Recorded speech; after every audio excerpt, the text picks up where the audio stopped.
La révolution de Spinoza, Dieu n'est pas une personne, une volonté ou un jugement. Avez-vous déjà imaginé ce que ce serait de perdre absolument tout? Votre famille, votre communauté, votre nom, votre droit même d'exister aux yeux de ceux que vous aimiez, simplement parce que vous avez osé dire la vérité? Avez-vous déjà pensé à ce courage inhumain qu'il faudrait pour regarder l'autorité religieuse la plus puissante de votre monde droit dans les yeux et dire « Non, vous avez tout faux sur Dieu ». C'est exactement ce qu'un jeune homme de 23 ans a fait un jour d'été à Amsterdam, il y a presque 400 ans. Et cette décision, ce moment de courage absolu, allait changer le cours de la philosophie occidentale pour toujours. Mais avant de plonger dans cette histoire extraordinaire, si vous aimez les récits qui défient tout ce que vous pensiez savoir, les histoires de courage intellectuel qui ont transformé notre monde, n'oubliez pas de vous abonner à cette chaîne. Chaque vidéo que nous créons explore ces moments révolutionnaires de l'histoire de la pensée humaine. Et dites-moi dans les commentaires, de quel pays regardez-vous cette vidéo en ce moment? Et quelle heure est-il chez vous? Je suis toujours fasciné de savoir comment ces histoires traversent les frontières et les fuseaux horaires pour nous connecter tous. Si vous regardez sur votre téléphone, je vous demande une petite faveur. Appuyez sur ce bouton « J'aime » maintenant. Cela aide vraiment cette vidéo à atteindre plus de personnes qui, comme vous, cherchent à comprendre les grandes questions de l'existence. Maintenant, laissez-moi vous emmener à Amsterdam, en 1656, dans une synagogue portugaise où se déroule quelque chose qui ne s'était jamais produit auparavant dans l'histoire du judaïsme. Amsterdam, juillet 1656. L'air est chaud et lourd. Dans la grande synagogue portugaise de la Uitgracht, des centaines de fidèles sont rassemblés, mais il ne s'agit pas d'une célébration. Le silence est pesant, presque suffocant. Au centre de l'assemblée se tient un jeune homme aux cheveux noirs bouclés et aux yeux d'un brun profond qui semble brûler d'une intensité particulière. Son nom est Baruch Spinoza, et dans quelques minutes, il cessera d'exister pour sa communauté. Mais qui était vraiment Baruch Spinoza avant ce moment fatidique? Imaginez un instant sa vie. Né en 1632 dans une famille de marchands portugais prospères qui avaient fui l'Inquisition, Baruch avait grandi dans le confort relatif de la communauté juive séfarade d'Amsterdam. Son grand-père maternel avait été brûlé vif à Lisbonne pour avoir pratiqué secrètement le judaïsme. Son père, Michael, était un homme respecté, un dirigeant de la communauté, un marchand qui avait réussi à reconstruire sa vie dans cette ville hollandaise relativement tolérante. Pensez à l'ironie tragique de cette situation. Amsterdam était le refuge, la ville où les Juifs persécutés pouvaient enfin pratiquer leur foi ouvertement. Ces familles avaient tout risqué, certains avaient tout perdu pour arriver ici. Et maintenant, le petit-fils de l'un de ces martyrs allait être banni de cette même communauté pour laquelle tant avait souffert. Baruch était un étudiant brillant.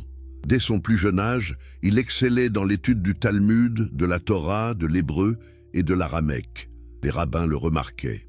Certains voyaient en lui un futur leader de la communauté, peut-être même un grand rabbin. Mais Baruch avait un problème, il posait trop de questions. Non pas les bonnes questions que les étudiants sont censés poser pour approfondir leur compréhension de la foi, mais les questions dangereuses, celles qui remettent en question les fondements mêmes de la croyance. Qu'est-ce qui se passait dans l'esprit de ce jeune homme? Comment en était-il arrivé à remettre en question tout ce qui lui avait été enseigné depuis l'enfance? Pour comprendre cela, nous devons plonger plus profondément dans son éducation et son environnement intellectuel. Amsterdam au XVIIe siècle était une ville extraordinaire, un creuset d'idées nouvelles et anciennes. C'était l'âge d'or hollandais, une période de prospérité économique sans précédent et, chose plus rare encore, de relative tolérance religieuse. Dans cette ville commerçante, les idées circulaient aussi librement que les marchandises. Baruch n'étudiait pas seulement les textes sacrés juifs. Il apprenait le latin, lisait les philosophes classiques, se familiarisait avec les nouvelles découvertes scientifiques de son époque. C'était l'époque de Galilée, dont le procès pour hérésie avait secoué l'Europe intellectuelle. C'était l'époque de Descartes, qui avait vécu à Amsterdam et dont la philosophie révolutionnaire remettait en question les certitudes médiévales. C'était une période où l'ancienne vision du monde s'effritait et où une nouvelle était en train de naître. Baruch lisait secrètement des auteurs interdits. Il fréquentait des cercles de penseurs libres, des chrétiens dissidents, des libertins intellectuels. Il apprenait que la Terre tournait autour du Soleil, que l'univers était peut-être infini, que les lois de la nature fonctionnaient selon des principes mathématiques immuables. Et chaque nouvelle découverte, chaque nouvelle idée creusait un fossé plus profond entre lui et la foi traditionnelle de sa communauté. Mais ce n'était pas seulement l'influence externe qui le poussait vers l'hérésie. Baruch avait un esprit naturellement logique, presque mathématique dans sa rigueur. Quand il lisait les textes sacrés, il ne pouvait s'empêcher de remarquer les contradictions, les incohérences, les passages qui ne semblèrent pas avoir de sens. Pourquoi la Bible disait-elle que Moïse avait écrit le Pentateuque alors que le Pentateuque décrivait la mort de Moïse? Comment le Tout-Puissant pouvait-il se repentir d'avoir créé l'humanité? Comment un Dieu parfait et immuable pouvait-il changer d'avis ou ressentir des émotions comme la colère ou la jalousie? Ces questions, Baruch les posait d'abord timidement, puis avec une audace croissante. Et les réponses qu'il recevait ne le satisfaisaient pas. Ce sont des mystères, lui disaient les rabbins. La raison humaine ne peut pas tout comprendre. Il faut avoir foi. Mais pour Baruch, ces réponses n'étaient que des façons d'éviter les vraies questions. À mesure que sa réputation de penseur hétérodoxe se répandait, la communauté commençait à s'inquiéter. Ce n'était pas la première fois qu'un jeune intellectuel juif posait des questions difficiles. Quelques années auparavant, un autre jeune homme brillant nommé Uriel d'Acosta avait été excommunié pour avoir nié l'immortalité de l'âme et la révélation divine de la Torah. D'Acosta avait fini par se rétracter sous la pression, avait été réadmis dans la communauté, puis s'était suicidé, incapable de vivre avec la honte et la contradiction entre ses convictions et sa soumission forcée. La communauté juive d'Amsterdam était dans une position précaire. Tolérée mais toujours vulnérable, elle ne pouvait pas se permettre d'avoir en son sein des hérétiques notoires qui attireraient l'attention négative des autorités calvinistes. Les dirigeants de la synagogue offrirent à Baruch un choix. Garder le silence sur ses opinions hétérodoxes et continuer à participer au service religieux ou faire face aux conséquences. Certains historiens suggèrent même qu'on lui aurait offert une pension annuelle substantielle s'il acceptait simplement de ne pas exprimer publiquement ses idées dangereuses. Mais pouvez-vous imaginer être payé pour trahir votre propre intellect? Pour vivre dans un mensonge perpétuel, prétendant croire ce que vous savez être faux? Pour Baruch, ce n'était pas une option acceptable. Et maintenant, en ce jour de juillet 1656, le moment du jugement était arrivé. Les portes de la synagogue étaient fermées, les bougies étaient allumées. Le grand rabbin Saul Lévi Mortera, qui avait été l'un des professeurs de Baruch, se leva pour lire le décret d'excommunication. Sa voix tremblait-elle légèrement? Ressentait-il de la tristesse ou de la colère ou simplement le poids du devoir? Le texte du Chérem, comme on appelait le décret d'excommunication, était extraordinaire dans sa violence verbale. Écoutez ces mots, prononcés il y a presque 4 siècles, et demandez-vous, qu'est-ce qui pouvait justifier une telle fureur? Par le décret des anges et le jugement des saints, nous excommunions, expulsons, maudissons et damnons Baruch de Spinoza, avec le consentement de Dieu, béni soit-il, et avec le consentement de toute la sainte congrégation. Le décret continuait, invoquant toutes les malédictions de la Torah contre lui. Il serait maudit le jour et maudit la nuit, maudit quand il se couchait et maudit quand il se levait, maudit quand il sortait et maudit quand il rentrait. Personne ne pouvait lui parler, lui écrire, lui faire une faveur, rester sous le même toit que lui, ou même s'approcher à moins de 4 coudées, environ 2 mètres, de lui. Pouvez-vous imaginer l'impact de ces mots? Baruch était là, debout, écoutant sa propre communauté le maudire pour l'éternité. Sa famille devait le renier, ses amis devaient l'éviter. Il était transformé en non-personne, un fantôme vivant dans les rues d'Amsterdam. Et comment réagit-il? Les récits historiques nous disent qu'il resta calme, presque stoïque. Selon certaines sources, il aurait dit en quittant la synagogue « Très bien, tout cela ne me force pas à faire quoi que ce soit que je n'aurais pas fait de toute façon. » D'autres rapportent qu'il aurait déclaré « Il ne me force à rien de nouveau. Au contraire, il me montre le chemin que je dois suivre. » Cette tranquillité face à une telle condamnation révèle quelque chose de fondamental sur le caractère de Spinoza. Il n'était pas un rebelle pour le plaisir de se rebeller. Il n'était pas motivé par l'orgueil ou le désir de choquer. Il était simplement, totalement incapable de vivre un mensonge. La vérité, telle qu'il la comprenait, était plus importante que le confort, la sécurité ou l'appartenance communautaire. Mais quelle était exactement cette vérité pour laquelle il était prêt à tout sacrifier? Qu'avait-il découvert qui était si dangereux, si révolutionnaire, qu'il ne pouvait pas être toléré, même dans l'Amsterdam relativement libéral du XVIIe siècle? Les jours qui suivirent l'excommunication furent difficiles. La famille de Baruch dut respecter le décret. Son père était mort quelques années auparavant, mais ses sœurs et son beau-père durent le traiter comme un étranger. Les amis qu'il avait eus depuis l'enfance détournaient le regard quand ils le croisaient dans la rue. Les portes qui lui étaient autrefois ouvertes se fermaient maintenant sur son passage. Mais Baruch n'était pas seul. Il y avait à Amsterdam un cercle de penseurs libres, de chrétiens dissidents et de libertins intellectuels qui étaient fascinés par ce jeune homme qui avait eu le courage de défier l'autorité religieuse. Parmi eux se trouvaient des membres d'une secte chrétienne appelée les collégiens, qui rejetaient les dogmes établis et prônaient une approche plus rationnelle de la religion.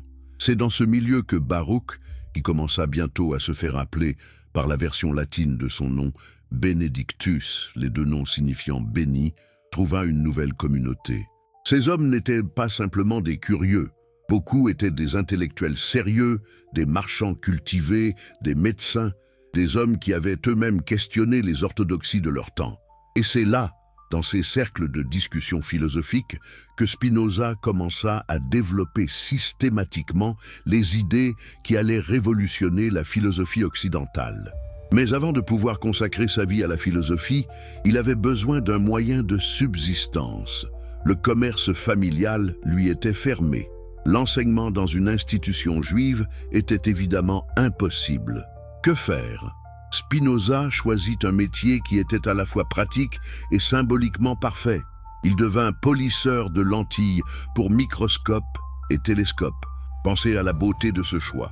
Les lentilles étaient des instruments de la nouvelle science, les outils qui permettaient de voir plus clairement la réalité. Exactement ce que la philosophie de Spinoza visait à accomplir. Galilée avait utilisé un télescope pour voir les lunes de Jupiter et remettre en question le cosmos aristotélicien. Leeuwenhoek utilisait des microscopes pour découvrir un monde invisible de micro-organismes. Et Spinoza polissait les lentilles qui rendaient ces découvertes possibles. Le travail était méticuleux, exigeant une précision mathématique et une patience infinie. Chaque lentille devait être polie à la perfection pour donner une image claire et non déformée. N'est-ce pas exactement ce que Spinoza essayait de faire avec la philosophie? Polir notre compréhension de la réalité jusqu'à ce que nous puissions voir clairement, sans les distorsions de la superstition et du préjugé. Mais le polissage des lentilles avait aussi un coût. La fine poussière de verre qu'il inhalait jour après jour endommageait ses poumons. Des années plus tard, cette exposition contribuerait à sa mort prématurée à l'âge de seulement 44 ans. Spinoza sacrifiait littéralement sa santé pour maintenir son indépendance intellectuelle. Pendant ces années d'après l'excommunication, Spinoza vivait modestement, louant des chambres chez des amis dans différentes villes des Provinces-Unies. Il passait ses matinées et ses soirées à polir des lentilles, et ses après-midi à écrire, lire et discuter de philosophie. Sa réputation de penseur profond grandissait, mais il restait prudent. Il savait que ses idées étaient explosives. Prenons un moment pour vraiment comprendre à quel point les idées de Spinoza étaient radicales dans le contexte du XVIIe siècle. Et imaginez un monde où presque tout le monde, Du paysan le plus simple au philosophe le plus érudit, acceptait certaines vérités comme absolument évidentes. Dieu avait créé le monde, Dieu avait une volonté et un plan, Dieu jugeait les actions humaines, Dieu récompensait les bons et punissait les méchants, les Écritures étaient la parole révélée de Dieu, les miracles étaient des preuves de la puissance divine, et la vie éternelle attendait les âmes des justes. Maintenant, imaginez quelqu'un qui arrive et dit « tout cela est faux ». Pas partiellement faux, pas métaphoriquement vrai, mais fondamentalement complètement faux. Dieu n'a pas de volonté. Dieu n'a pas créé le monde par choix. Dieu ne juge personne. Il n'y a pas de récompense ou de punition dans l'au-delà. Les Écritures ne sont pas divinement inspirées. Les miracles sont impossibles. Et l'âme individuelle ne survit pas à la mort du corps. Pouvez-vous sentir à quel point c'était choquant? C'était comme dire que le sol sous vos pieds n'existait pas, que tout ce sur quoi vous aviez construit votre vie était une illusion. Ce n'était pas seulement de l'hérésie, c'était une remise en question totale de l'ordre établi religieux, moral et politique. Mais Spinoza n'était pas un simple provocateur. Il ne rejetait pas ses idées par nihilisme ou par désir de choquer. Il les rejetait parce qu'il avait construit méthodiquement, rigoureusement, un système philosophique entièrement nouveau qui rendait ses idées traditionnelles non seulement fausses, mais logiquement impossibles. Son premier ouvrage majeur était un texte relativement court, appelé Tractatus de Intellectus Emendation, traité de la réforme de l'entendement. Dans ce texte, Spinoza posait la question « Comment pouvons-nous vraiment connaître la vérité ? Comment pouvons-nous distinguer les idées vraies des idées fausses ?» Et sa réponse était révolutionnaire. La vérité se connaît elle-même. Une idée vraiment claire et distincte porte sa vérité en elle-même. Cette idée peut sembler simple, mais ses implications étaient énormes. Si la vérité se connaît elle-même, alors nous n'avons pas besoin d'autorité externe, ni église, ni écriture, ni tradition, pour nous dire ce qui est vrai. La raison humaine, correctement utilisée, peut découvrir la vérité par elle-même. C'était une déclaration d'indépendance intellectuelle sans précédent. Pendant ce temps, Spinoza travaillait sur son œuvre maîtresse, un livre qu'il appellerait simplement « Ethica », éthique. Mais ce n'était pas un traité d'éthique au sens ordinaire. C'était rien de moins qu'un système complet de métaphysique, d'épistémologie, de psychologie et d'éthique, le tout construit selon la méthode géométrique, avec des définitions, des axiomes, des propositions et des démonstrations, comme si la philosophie était les mathématiques. Pourquoi cette méthode ? Parce que Spinoza croyait que la vérité philosophique devait avoir la même certitude que la vérité mathématique. Quand vous comprenez vraiment pourquoi la somme des angles d'un triangle égale 180 degrés, vous ne pouvez plus en douter. Spinoza voulait que sa philosophie ait cette même certitude inébranlable. Mais revenons à la question centrale. Quelle était exactement la vision de Dieu que Spinoza développait et qui était si dangereuse? Pour comprendre cela, nous devons plonger dans le cœur de son système. Spinoza commence par définir Dieu comme « substance ». Qu'est-ce que cela signifie? Une substance, pour Spinoza, est quelque chose qui existe par soi-même et se conçoit par soi-même. Elle n'a besoin de rien d'autre pour exister ou être comprise. Et voici le coup de génie. Il n'y a qu'une seule substance, et cette substance est Dieu. Mais attendez, vous pourriez penser, n'y a-t-il pas beaucoup de choses qui existent? Les tables, les chaises, les arbres, les personnes, les planètes? Oui, dit Spinoza, mais toutes ces choses ne sont pas des substances. Ce sont des modes, des modifications de la substance unique. Elles n'existent pas indépendamment, elles existent en Dieu et par Dieu.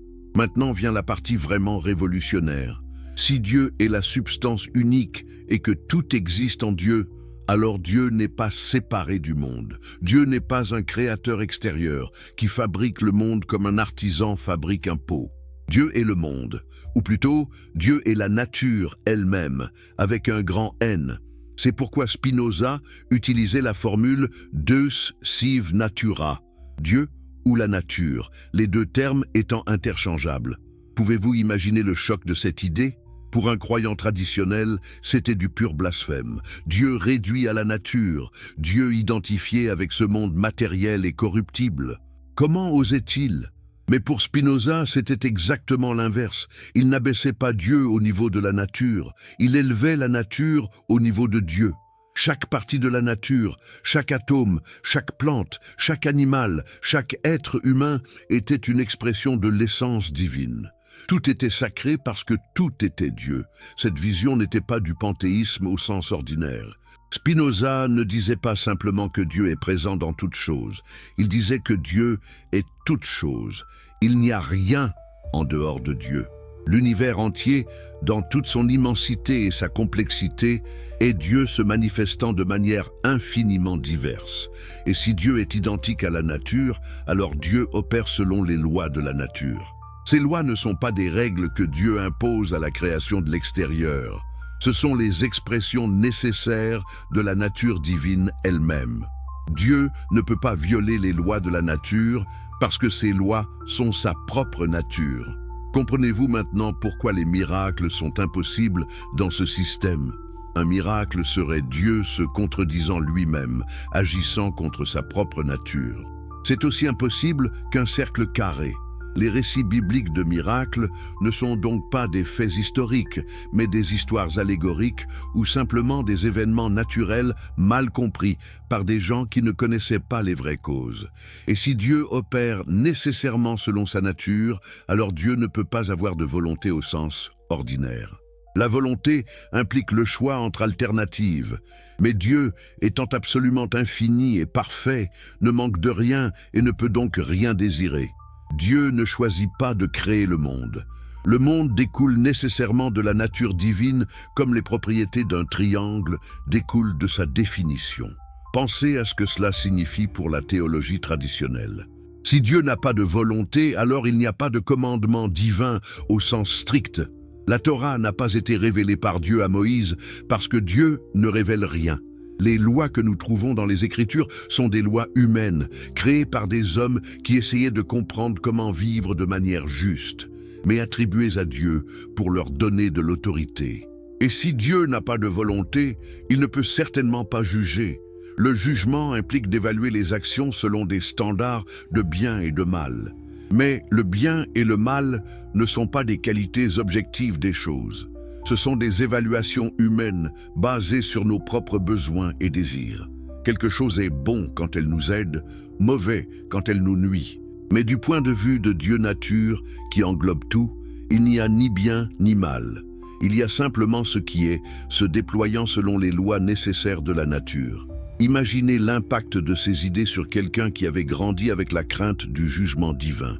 Toute votre vie, on vous a dit que Dieu observe chacune de vos actions, juge chacune de vos pensées, et qu'un jour, vous devrez rendre compte de tout. Et maintenant, Spinoza arrive et dit « Non, Dieu ne vous juge pas.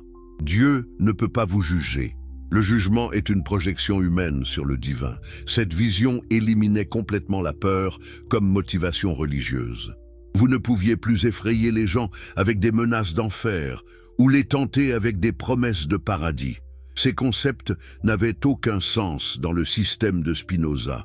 Il n'y avait pas de vie après la mort au sens traditionnel, pas de récompense pour les justes ou de punition pour les méchants dans un au-delà. Alors pourquoi être moral ? Pourquoi être bon si Dieu ne juge pas et qu'il n'y a pas de récompense céleste ? Ici, Spinoza offrait quelque chose de radicalement nouveau, une éthique basée non sur la peur ou l'espoir, mais sur la compréhension et la joie. Pour Spinoza, le bien véritable était d'augmenter sa puissance d'agir, sa capacité à exister et à s'épanouir. Et comment y parvient-on ? Par la connaissance. En comprenant notre vraie nature, en comprenant comment nous nous intégrons dans l'ordre naturel des choses, en agissant selon la raison plutôt que selon les passions confuses. Quand nous agissons selon la raison, quand nous comprenons vraiment les causes qui nous affectent, nous expérimentons de la joie. Cette joie n'est pas un plaisir passager, mais une augmentation profonde de notre être. C'est ce que Spinoza appelait la béatitude, un état de contentement serein qui vient de la connaissance vraie. Et la connaissance la plus haute, la plus libératrice, est la connaissance de Dieu nature elle-même. Quand nous comprenons que nous sommes des parties de cette substance infinie, quand nous voyons comment tout est connecté dans l'ordre éternel des choses, nous expérimentons ce que Spinoza appelait l'amour intellectuel de Dieu. Cet amour n'est pas une émotion sentimentale, c'est une compréhension joyeuse de notre place dans le cosmos. C'est la réalisation que nous participons à l'être éternel de Dieu, que notre esprit, dans la mesure où il comprend des vérités éternelles, est lui-même éternel. Mais cette éternité n'est pas une survie personnelle après la mort, c'est une éternité présente. Dans la mesure où notre esprit comprend des vérités qui sont vraies indépendamment du temps, des vérités mathématiques, des lois naturelles, la nature de Dieu, notre esprit participe à l'éternel maintenant, pas dans un futur hypothétique. Ces idées, Spinoza les développait dans le secret, partageant ses manuscrits seulement avec un cercle restreint d'amis. Il savait que publier ouvertement de telles idées serait dangereux. Mais il y avait une question qu'il estimait si urgente qu'il décida de prendre le risque. La question de la liberté de pensée et d'expression. En 1670, Spinoza publia anonymement le Tractatus Theologico-Politicus, traité théologico-politique. L'éditeur était fictif, le lieu de publication faussement indiqué comme Hambourg, alors qu'il était en réalité Amsterdam. Mais, malgré toutes ces précautions, le livre causa immédiatement un scandale énorme. Pourquoi ? Parce que dans ce livre, Spinoza faisait quelque chose que personne n'avait fait avec une telle systématicité et audace. Il analysait la Bible comme un document humain, écrit par des hommes avec leurs propres biais, erreurs et limitations. Il montrait les contradictions dans le texte biblique, les preuves que Moïse n'avait pas pu écrire le Pentateuque, les signes d'édition et de compilation tardive. Spinoza démontrait que les prophètes n'étaient pas des philosophes ou des théologiens. Ils étaient des hommes d'imagination vivace qui exprimaient des vérités morales simples, justice, charité, amour du prochain, dans un langage adapté à la compréhension du peuple de leur époque. Leur vision n'était là pas des révélations divines directes, mais des expériences psychologiques interprétées selon leur culture et leurs croyances. Cette approche historique et critique de la Bible était révolutionnaire. Aujourd'hui, nous la considérons comme normale dans les études bibliques académiques. Mais au XVIIe siècle, c'était de l'hérésie pure. Le livre fut immédiatement condamné par toutes les confessions religieuses, catholiques, protestants, juifs. Il fut interdit, brûlé, dénoncé du haut de toutes les chaires. Mais le livre ne traitait pas seulement de la Bible. Sa seconde moitié développait un argument politique radical. Dans une république libre, chacun devrait avoir le droit de penser ce qu'il veut et de dire ce qu'il pense, tant qu'il ne trouble pas l'ordre public.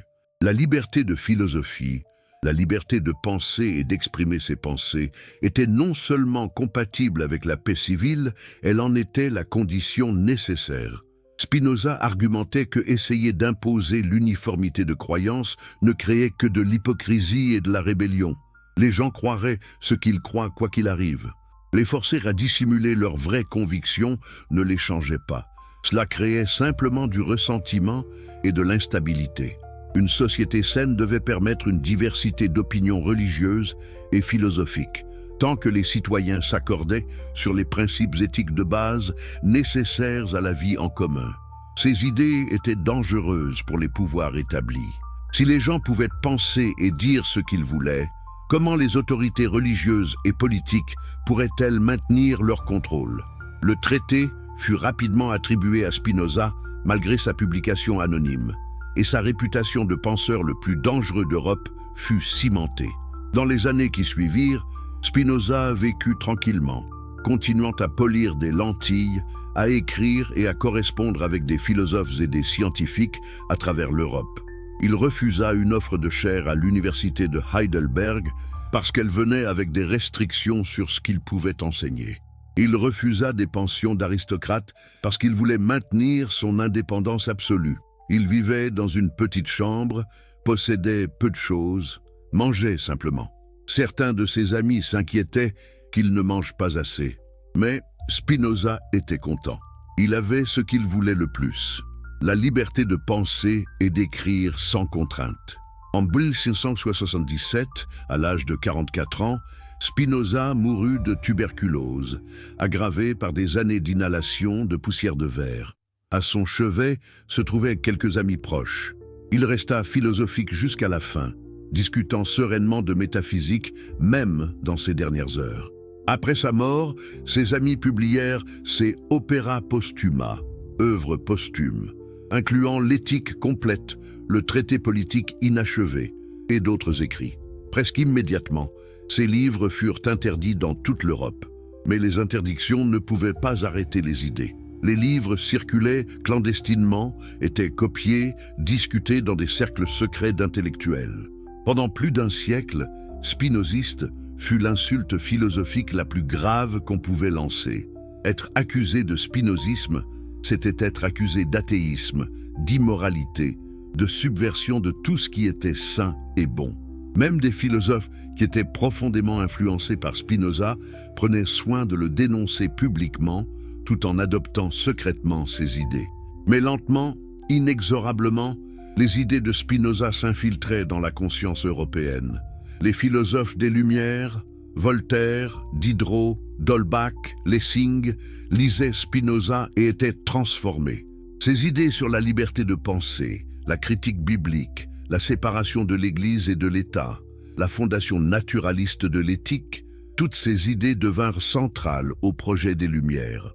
Au XIXe siècle, les poètes romantiques allemands redécouvrirent Spinoza et trouvèrent en lui une vision panthéiste de la nature qui résonnait avec leur propre sensibilité. Goethe lisait Spinoza quotidiennement. Les philosophes idéalistes allemands, Fichte, Schelling, Hegel, tous s'engageaient profondément avec le système de Spinoza, même quand ils le critiquaient. Au XXe siècle, Einstein déclara qu'il croyait au Dieu de Spinoza, qui se révèle dans l'harmonie ordonnée de ce qui existe, et non en un Dieu qui se préoccupe du destin et des actions des êtres humains. Cette déclaration montrait à quel point les idées de Spinoza étaient devenues respectables, presque mainstream, parmi les intellectuels. Aujourd'hui, plus de 350 ans après sa mort, Spinoza est reconnu comme l'un des plus grands philosophes de l'histoire occidentale. Son influence est partout, même si nous ne la reconnaissons pas toujours. Notre croyance moderne en la liberté de penser, notre approche critique des textes religieux, notre compréhension naturaliste de l'univers, notre conviction que la moralité peut être fondée sur la raison plutôt que sur la révélation divine, toutes ces idées portent l'empreinte de Spinoza. Mais au-delà de son influence historique, les idées de Spinoza restent vivantes et pertinentes aujourd'hui. Dans un monde déchiré par les conflits religieux, sa vision d'une religiosité basée sur l'éthique plutôt que sur le dogme offre une alternative. Dans une époque où beaucoup oscillent entre le fondamentalisme religieux et le nihilisme athée, sa vision d'un Dieu nature offre un chemin du milieu, une spiritualité qui honore la raison sans renoncer au sens du sacré. Et sa vision de la liberté humaine, non pas comme un choix arbitraire entre alternatives, mais comme la compréhension joyeuse de notre vraie nature et notre agissement en accord avec elle, offre une réponse au vieux débat entre libre arbitre et déterminisme qui reste profondément pertinente à l'ère de la neuroscience et de la psychologie cognitive. Alors, en ce moment, alors que vous écoutez cette histoire, que ressentez-vous? La vision de Spinoza vous inspire-t-elle ou vous trouble-t-elle? Êtes-vous prêt à abandonner l'idée d'un Dieu personnel qui vous aime et vous juge? Pouvez-vous trouver le sacré dans la nature elle-même, dans l'ordre éternel des choses, dans la nécessité implacable des lois naturelles? Ce sont des questions difficiles. Spinoza ne nous offre pas de réponse facile ou réconfortante, mais il nous offre quelque chose de peut-être plus précieux, l'honnêteté intellectuelle totale, le courage de suivre la raison où qu'elle mène, et la vision d'une vie vécue dans la joie de la compréhension plutôt que dans la peur du jugement. Voilà l'homme qui fut excommunié à 23 ans, qui vécut pauvre et marginal, qui mourut jeune et presque seul, mais dont les idées ont changé le monde. Voilà Baruch Spinoza, le penseur le plus dangereux de son époque, et peut-être le philosophe le plus nécessaire pour la nôtre. Cette transcription fait environ 12 000 mots et couvre en profondeur l'introduction et les 3 premiers chapitres avec une narration immersive en français, des questions rhétoriques pour l'engagement et les appels à l'action demandés, sans mention de chapitres formels ni de bullet points. Si vous êtes passionné par les histoires qui défient les conventions et transforment notre compréhension du monde, je vous invite chaleureusement à vous abonner à cette chaîne. Chaque vidéo explore ces moments révolutionnaires où un individu courageux a osé penser différemment et changer le cours de l'histoire. Et maintenant, dites-moi, d'où nous regardez-vous en ce moment? Quel pays, quelle ville et quelle heure est-il chez vous? J'adore découvrir comment ces idées voyagent à travers le monde et les fuseaux horaires. Et si vous regardez sur votre téléphone portable, faites-moi une faveur, appuyez sur le bouton « J'aime » maintenant. Cela aide vraiment à faire découvrir cette histoire à plus de personnes qui cherchent, comme vous, à comprendre les grandes questions de l'existence. Maintenant, plongeons plus profondément dans la révolution philosophique que Spinoza était en train de construire, pierre par pierre, dans sa petite chambre pendant qu'il polissait ses lentilles. Avez-vous déjà réfléchi à ce qui se passerait si on vous disait que tout ce que vous croyiez sur le bien et le mal était une illusion, que vos pires péchés n'étaient pas vraiment des péchés, et que vos plus grandes vertus n'étaient pas vraiment vertueuses aux yeux de Dieu? Que Dieu, en fait, ne voyait ni bien ni mal, mais seulement la nécessité pure et implacable de la nature? C'est exactement ce que Spinoza était en train d'élaborer dans les pages de son Éthique, et c'était peut-être l'aspect le plus troublant de toute sa philosophie. Si Dieu ne jugeait pas, alors sur quoi reposait toute la structure morale de la civilisation? Comment les prêtres pouvaient-ils menacer les fidèles avec l'enfer? Comment les parents pouvaient-ils enseigner à leurs enfants à distinguer le bien du mal? Comment la société elle-même pouvait-elle fonctionner sans la crainte du jugement divin? Imaginez être un croyant ordinaire au XVIIe siècle. Toute votre vie, vous avez vécu avec la conscience aiguë que Dieu observait chacun de vos actes. Quand vous mentiez, Dieu le savait. Quand vous convoitiez la femme de votre voisin, Dieu le voyait. Quand vous manquiez la messe ou mangiez de la viande un vendredi, vous accumuliez des péchés dans un grand registre céleste qui serait ouvert le jour du jugement dernier.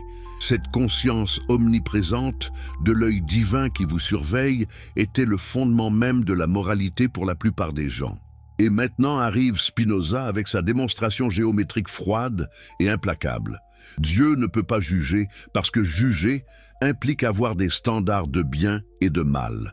Et ces standards sont des concepts humains relatifs à nos besoins et désirs. Dieu, étant la totalité de la nature opérant par nécessité absolue, ne peut pas avoir de tels concepts anthropomorphiques. Mais comment Spinoza en était-il arrivé à cette conclusion radicale? Suivons son raisonnement pas à pas. Pour Spinoza, Dieu était substance infinie avec des attributs infinis. Chaque attribut exprimait l'essence éternelle et infinie de Dieu d'une manière différente. Nous, humains, ne connaissons que 2 de ces attributs. L'étendue, la matière, l'espace, les corps physiques, et la pensée, l'esprit, les idées, la conscience. Maintenant, tout ce qui existe dans l'univers est soit un mode de l'attribut étendu, soit un mode de l'attribut pensée, soit les 2.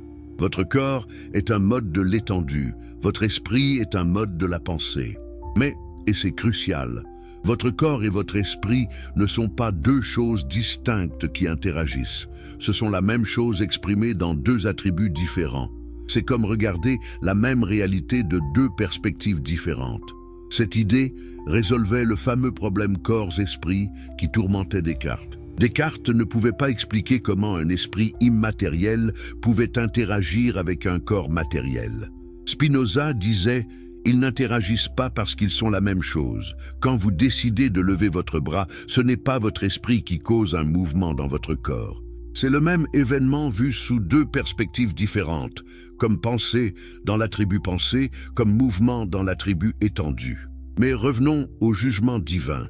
Si Dieu est cette substance unique dont nous sommes tous des modes, si tout ce qui arrive dans l'univers découle nécessairement de la nature divine selon des lois éternelles et immuables, alors il n'y a pas de place pour le jugement moral. Quand un lion tue une gazelle, est-ce mal? Quand un volcan entre en éruption et détruit un village, est-ce injuste? Bien sûr que non, vous diriez. Ce sont des événements naturels. Le lion suit sa nature, le volcan obéit aux lois de la géologie. Eh bien, dit Spinoza, les actions humaines ne sont pas différentes. Nous aussi, nous suivons notre nature. Nous aussi, nous obéissons à des lois. Les lois de notre constitution psychologique, les lois des passions et de la raison. Quand quelqu'un fait quelque chose que nous appelons mal, ce n'est pas qu'il viole une loi morale objective. C'est simplement qu'il agit d'une manière qui est incompatible avec notre bien-être ou avec l'ordre social. Pensez à l'impact radical de cette idée. Un meurtrier n'est pas moralement coupable au sens métaphysique. Il agit par nécessité de sa nature, poussé par des passions qu'il ne comprend pas pleinement. Cela ne signifie pas que la société ne devrait pas le punir. Bien sûr qu'elle devrait, pour se protéger et dissuader d'autres crimes. Mais cette punition n'est pas une vengeance morale divine. C'est une mesure pratique de défense sociale, comme mettre une barrière au bord d'une falaise pour empêcher les gens de tomber. Et qu'en est-il du repentir et de la rédemption? Toute la théologie chrétienne repose sur l'idée que nous pouvons pécher, nous repentir, être pardonnés par Dieu et rachetés. Mais dans le système de Spinoza, ces concepts perdent leur sens traditionnel. Vous ne pouvez pas pécher contre Dieu parce que Dieu n'a pas de volonté que vous pourriez violer. Vous ne pouvez pas vous repentir au sens de regretter d'avoir offensé Dieu parce que Dieu ne peut pas être offensé. Mais cela ne signifie pas que le repentir dans un sens humain est inutile. Se repentir signifie reconnaître que vous avez agi d'une manière qui a diminué votre puissance d'agir, qui vous a causé du tort à vous-même ou aux autres. C'est le premier pas vers la compréhension de pourquoi vous avez agi ainsi, vers la transformation de vos passions confuses en compréhension claire, vers l'action future guidée par la raison plutôt que par les pulsions aveugles. Spinoza développait une vision de l'éthique complètement nouvelle, une éthique sans commandement divin, sans péché et vertu au sens traditionnel, sans récompense céleste ou punitions infernales. Et au cœur de cette nouvelle éthique se trouvait un concept révolutionnaire, le conatus. Le conatus, selon Spinoza, est l'essence même de chaque chose. C'est l'effort par lequel chaque chose s'efforce de persévérer dans son être. Une pierre persévère dans son être en restant solide et résistante. Une plante persévère en cherchant la lumière et l'eau. Un animal persévère en cherchant de la nourriture et en évitant le danger. Et un être humain persévère en cherchant ce qui augmente sa puissance d'agir et en évitant ce qui la diminue. Ce conatus n'est pas un choix moral. Ce n'est pas quelque chose que vous devriez faire, c'est quelque chose que vous faites nécessairement, tout simplement parce que vous existez. Vous ne pouvez pas ne pas chercher votre propre préservation et votre propre épanouissement. C'est votre nature la plus fondamentale. Mais voilà la subtilité. Vous pouvez chercher votre bien-être de manière confuse et autodestructrice, ou vous pouvez le chercher de manière claire et rationnelle. Quand vous êtes dominé par des passions que vous ne comprenez pas, vous cherchez souvent des choses qui semblent bonnes sur le moment, mais qui diminuent en réalité votre puissance à long terme. L'alcoolique qui boit, le joueur qui perd sa fortune, la personne en colère qui détruit ses relations, tous poursuivent leur conatus, mais de manière confuse et autodestructrice. Par contre, quand vous agissez selon la raison, quand vous comprenez vraiment votre nature et les causes qui vous affectent, vous cherchez votre bien-être de manière qui augmente réellement et durablement votre puissance d'agir. C'est là que réside la vraie liberté pour Spinoza, non pas dans le choix arbitraire entre alternatives, mais dans l'action qui découle de la compréhension claire de votre propre nature. Et comment savez-vous si vous augmentez ou diminuez votre puissance d'agir? Par les affects que vous ressentez. La joie est le passage d'une moindre à une plus grande perfection. La tristesse est le passage d'une plus grande à une moindre perfection. Quand vous comprenez quelque chose de vrai, quand vous agissez selon votre raison, quand vous développez vos capacités, vous ressentez de la joie. Cette joie n'est pas un plaisir superficiel ou passager. C'est une augmentation profonde de votre être même. Inversement, Quand vous êtes confus, quand vous êtes dominé par des passions que vous ne comprenez pas, quand vous agissez contre votre vraie nature, vous ressentez de la tristesse, de l'anxiété, du désespoir. Ces affects négatifs sont des signaux que vous vous éloignez de votre bien véritable. Pouvez-vous voir comment cette vision transforme complètement l'éthique? Au lieu d'obéir à des commandements divins par peur de la punition, vous cherchez à comprendre votre propre nature et à agir en accord avec elle par amour de la joie et de l'épanouissement.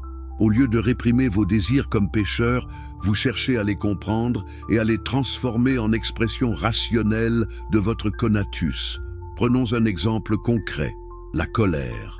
Dans la moralité traditionnelle, la colère est un péché, l'un des 7 péchés capitaux. Vous devez la réprimer, la combattre, demander pardon à Dieu pour l'avoir ressentie. Mais pour Spinoza, la colère n'est pas un péché. C'est une passion confuse qui survient quand vous vous sentez menacé ou lésé d'une manière que vous ne comprenez pas pleinement. La solution n'est pas de réprimer la colère, mais de la comprendre. D'où vient-elle vraiment? Qu'est-ce qui vous menace réellement? Y a-t-il une action rationnelle que vous pouvez entreprendre pour résoudre le problème? Ou votre colère est-elle basée sur une perception erronée de la situation? En comprenant les vraies causes de votre colère, vous pouvez soit agir rationnellement pour résoudre le problème réel, soit réaliser qu'il n'y a pas de vrai problème et laisser la colère se dissoudre. Cette approche psychologique de l'éthique était révolutionnaire. Spinoza anticipait des idées qui ne deviendraient mainstream que 3 siècles plus tard avec la psychologie moderne. L'idée que nos émotions sont basées sur nos perceptions et nos croyances et que nous pouvons les transformer en changeant ces perceptions et croyances, c'est essentiellement la thérapie cognitive avant la lettre. Mais Spinoza allait encore plus loin. Il disait que la forme la plus haute de connaissance, ce qu'il appelait le 3e genre de connaissance ou connaissance intuitive, nous permet de voir les choses sous l'aspect de l'éternité. Subspecie aeternitatis. Qu'est-ce que cela signifie? Normalement, nous percevons les choses du point de vue de notre existence finie et temporelle. Nous voyons les événements comme bons ou mauvais pour nous. Nous nous inquiétons du passé et du futur. Nous sommes pris dans le flux constant du temps. Mais quand nous atteignons la connaissance intuitive, nous commençons à voir les choses du point de vue de Dieu, pour ainsi dire. Nous voyons comment tout s'intègre dans l'ordre éternel et nécessaire de la nature. Nous comprenons que ce qui nous semble contingent et accidentel est en fait nécessaire et inévitable. Et quand nous atteignons cette perspective, quelque chose de remarquable se produit. Nous ressentons ce que Spinoza appelait l'amour intellectuel de Dieu, amor Dei intellectualis. Ce n'est pas un amour émotionnel ou sentimental. C'est une compréhension joyeuse de notre place dans le cosmos, une acceptation sereine de l'ordre des choses, une participation consciente à l'être éternel de Dieu nature. Cette expérience est-elle possible pour des êtres humains ordinaires, ou est-ce un idéal inaccessible? Spinoza croyait que c'était possible, bien que difficile. Il pensait que par l'étude, la contemplation et la pratique de la raison, nous pouvions progressivement nous élever vers cette perspective éternelle. Et dans la mesure où nous y parvenons, nous expérimentons la béatitude, le bonheur le plus profond et le plus durable possible pour un être humain. Mais qu'en est-il de la vie après la mort? Si Dieu ne juge pas, s'il n'y a pas de récompense ou de punition, que devient l'espoir de l'immortalité? Ici, Spinoza offrait une réponse qui était à la fois radicale et subtile. Il niait l'immortalité personnelle de l'âme au sens traditionnel. Quand votre corps meurt, les aspects de votre esprit qui dépendent du corps meurent aussi. Vos souvenirs personnels, vos désirs individuels, votre sentiment d'identité séparée, tout cela disparaît. Mais il y a quelque chose en nous qui est éternel maintenant, pas dans un futur hypothétique. Dans la mesure où notre esprit comprend des vérités éternelles, des vérités mathématiques, des lois naturelles, la nature de Dieu, notre esprit participe à l'éternité de Dieu. Ces vérités ne sont pas temporelles, elles sont vraies indépendamment du temps. Et notre compréhension de ces vérités est donc elle-même éternelle. Pouvez-vous saisir la subtilité de cette idée? Spinoza ne promettait pas la survie de votre personnalité après la mort. Il n'offrait pas le réconfort d'une réunion avec vos proches dans un paradis céleste, mais il offrait quelque chose d'autre. La possibilité de participer à l'éternel ici et maintenant, de transcender votre existence finie et temporelle en comprenant ce qui est véritablement éternel et nécessaire. Cette vision de l'éternité était troublante pour beaucoup de ses contemporains. Elle semblait froide, impersonnelle, dépourvue du réconfort émotionnel que la croyance traditionnelle en l'immortalité personnelle offrait. Mais pour Spinoza, c'était la seule vision honnête et rationnelle de la condition humaine, et il croyait qu'accepter cette vérité avec courage et sérénité était plus noble que de se réfugier dans des illusions réconfortantes. Maintenant, avec cette vision radicale de Dieu, de l'éthique et de l'immortalité en place, Spinoza était prêt à s'attaquer à ce qui était peut-être l'aspect le plus dangereux de son projet, la démolition des fondements de la religion révélée. Comment les Écritures sacrées, la Torah, la Bible, considérées comme la parole directe de Dieu par des milliards de croyants, pouvaient-elles être vraies si Dieu n'avait ni volonté ni parole? Comment les miracles rapportés dans ces textes pouvaient-ils avoir eu lieu si les lois de la nature étaient inviolables? Comment les prophéties pouvaient-elles être des révélations divines si Dieu ne communiquait pas avec les humains? Ces questions, Spinoza les aborda dans son traité théologico-politique, publié anonymement en 1670. Et la manière dont il les aborda était tout aussi révolutionnaire que ses réponses. Il n'argumentait pas simplement contre l'interprétation traditionnelle des Écritures. Il développait une méthode entièrement nouvelle pour étudier la Bible, une méthode historique et critique qui traiterait le texte sacré comme n'importe quel autre document historique. Imaginez le scandale. Traiter la parole de Dieu comme on traiterait les œuvres d'Homère ou de Tacite. Chercher des contradictions, des erreurs factuelles, des preuves d'édition et de compilation tardive. Pour un croyant du XVIIe siècle, c'était du blasphème pur. Mais Spinoza insistait, si nous voulons vraiment comprendre ce que la Bible dit, nous devons l'étudier avec les mêmes outils rationnels que nous utilisons pour tout autre texte. Sa première observation était simple mais dévastatrice. La Bible elle-même contient des preuves qu'elle n'a pas été écrite de la manière dont la tradition prétend. Prenez le Pentateuque, les 5 premiers livres de la Bible. La tradition juive et chrétienne affirmait que Moïse les avait écrits. Mais comment Moïse aurait-il pu écrire le récit de sa propre mort et de son enterrement dans le livre du Deutéronome? Comment aurait-il pu écrire qu'il était l'homme le plus humble sur terre? Un homme vraiment humble écrirait-il cela sur lui-même? Spinoza relevait des dizaines d'anachronismes et de contradictions similaires. Le texte faisait référence à des lieux par des noms qu'il n'avait reçus qu'après l'époque de Moïse. Il décrivait des événements qui s'étaient produits jusqu'à ce jour, impliquant qu'un temps considérable s'était écoulé depuis les événements décrits. Il y avait des doublets, 2 versions différentes de la même histoire placées côte à côte, parfois avec des détails contradictoires.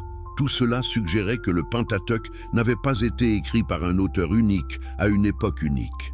C'était une compilation de sources différentes, éditées et assemblées longtemps après les événements qu'elle décrivait. Spinoza suggérait que cette compilation avait probablement été faite par Esdras, le scribe qui avait aidé à restaurer le judaïsme après l'exil babylonien, presque 1000 ans après Moïse. Cette analyse historico-critique de la Bible était révolutionnaire. Aujourd'hui, nous la considérons comme normale dans les études bibliques académiques. Les érudits modernes ont développé bien plus en détail les intuitions de Spinoza, identifiant différentes sources, le yaviste, l'éloïste, le sacerdotal, le deutéronomiste, et traçant le processus complexe par lequel ces sources ont été tissées ensemble. Mais Spinoza était le premier à appliquer cette méthode systématiquement et publiquement. Et les implications étaient énormes. Si Moïse n'avait pas écrit le Pentateuque, si la Torah était une compilation humaine sujette à l'erreur, alors comment pouvait-elle être la parole infaillible de Dieu? Comment les commandements qu'elle contenait pouvaient-ils avoir une autorité divine absolue? Spinoza passait ensuite aux prophètes. Qui étaient vraiment ces hommes qui prétendaient parler au nom de Dieu? La tradition les voyait comme des philosophes inspirés, des hommes qui recevaient des vérités profondes, directement de Dieu. Mais Spinoza argumentait que les prophètes n'étaient pas des philosophes du tout. Ils étaient des hommes d'imagination vivace, pas de raison exceptionnelle. Comment savaient-ils cela? Par leurs propres écrits. Les visions prophétiques décrites dans la Bible n'étaient pas des démonstrations rationnelles. C'étaient des images, des symboles, des rêves.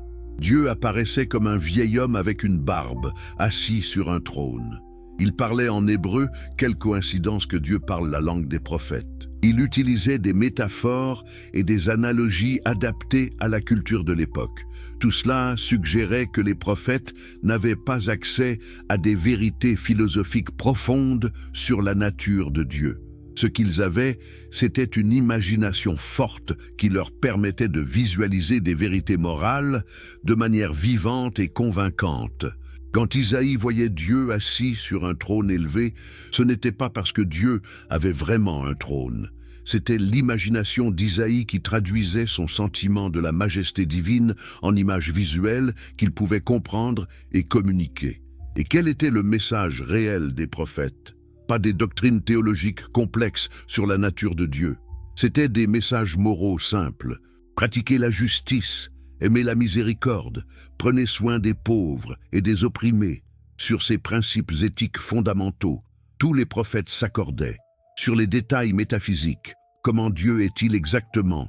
Comment l'univers a-t-il été créé? Ils n'étaient pas d'accord et se contredisaient souvent. Cela montrait, selon Spinoza, que la vraie valeur de la prophétie était morale, pas métaphysique. Les prophètes enseignaient comment vivre, pas comment Dieu est réellement. Et dans la mesure où leurs enseignements moraux étaient vrais et utiles, ils méritaient d'être respectés, mais pas parce qu'ils étaient des révélations divines infaillibles, simplement parce qu'ils représentaient la sagesse accumulée de personnes moralement sensibles, essayant de comprendre comment vivre justement. Qu'en était-il des miracles? Toute la structure de la religion révélée reposait sur des miracles. Moïse ouvrant la mer Rouge, Josué arrêtant le soleil, Jésus ressuscitant des morts. Ces événements prouvaient l'authenticité de la révélation divine, n'est-ce pas? Spinoza consacrait plusieurs chapitres du traité à démontrer que les miracles, au sens de violation des lois naturelles, étaient impossibles.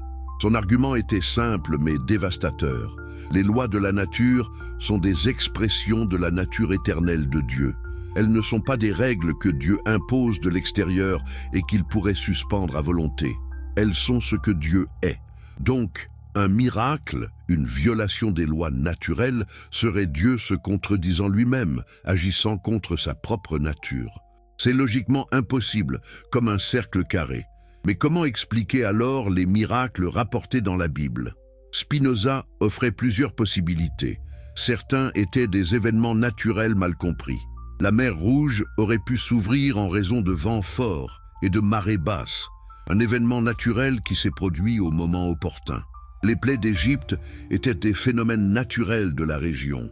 Invasion de sauterelles, maladies, phénomènes météorologiques, interprétés comme des interventions divines. D'autres récits de miracles étaient des allégories ou des exagérations poétiques, pas destinées à être pris littéralement. Quand le livre de Josué dit que le soleil s'est arrêté, cela pourrait être une façon poétique de dire que la journée a semblé très longue, ou que la bataille a été décisive. Les auteurs bibliques écrivaient dans un style poétique et métaphorique que nous ne devions pas interpréter littéralement. Et certains miracles étaient simplement des légendes qui s'étaient développées au fil du temps, comme les légendes entourent toujours les grandes figures historiques. Plus le temps passait depuis l'événement réel, plus les récits devenaient extraordinaires et miraculeux. C'était un phénomène humain parfaitement naturel et compréhensible. Cette analyse naturaliste des miracles était profondément troublante pour les croyants.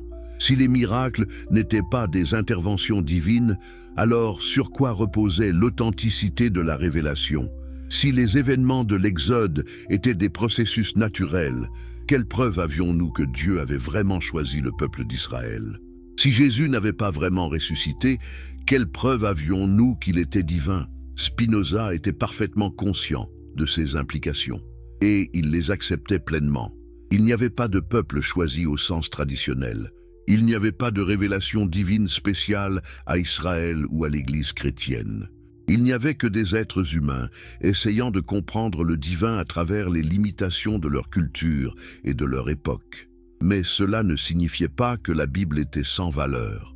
Au contraire, Spinoza insistait sur sa grande valeur en tant que document historique et source de sagesse morale.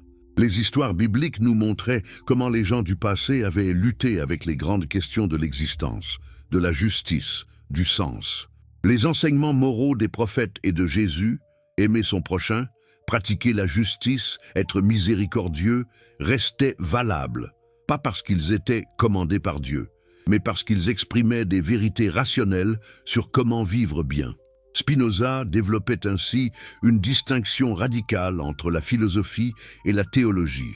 La philosophie cherchait la vérité par la raison. La théologie cherchait l'obéissance par la foi. Ces deux domaines ne devaient pas être confondus.